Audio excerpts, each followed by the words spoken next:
We're getting our first look at Eddie Redmayne as the Danish Girl. But first, an apology after Idris Elba was called to street to play James Bond. Do one more thing for me. What do you have in mind? Make me disappear. British author Anthony Horowitz, the most recent writer chosen to pen a James Bond novel, is apologizing after saying that actor Idris Elba is, quote, too street to play 007.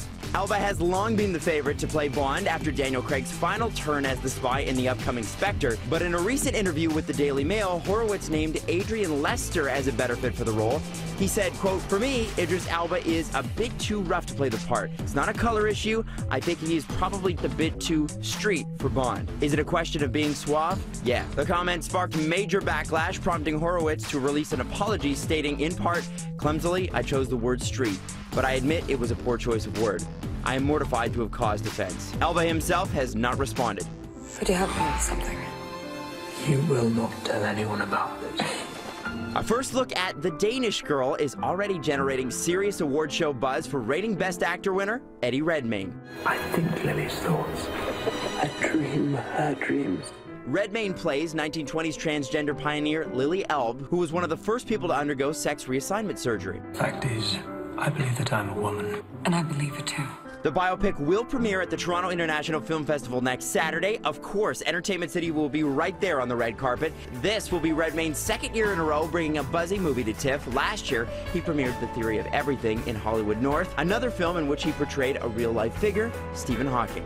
Do you know what? It was a long process. I basically spent a lot of time reading everything Stephen wrote, trying to understand it, reading all about his life, and then meeting patients with ALS, try and get a real sense of what it was that this family went through. That film, of course, is what landed him the Academy Award for Best Actor. Meghan Trainor is recovering well after undergoing surgery for a vocal cord hemorrhage. The singer shared before and after selfies on Instagram. Trainor was forced to cancel the remainder of her M-Train tour due to her condition. I'm with Denise now. You've heard it here on Entertainment City from Kermit himself. Now, we're getting our first look at the Frog and his new gal together. This comes less than a month after Kermit and Miss Piggy announced their split after 4 decades together, and just a day after Liam Hemsworth shared a romantic shot with Miss Piggy. We sense impending drama. See how it all plays out when The Muppets premieres on City September 21st. A screen legend is taking a walk in the woods in a new adventure comedy. Our Thor die-cow caught up with Robert Redford to chat about his trek. We're not even halfway there. No way that's to scale.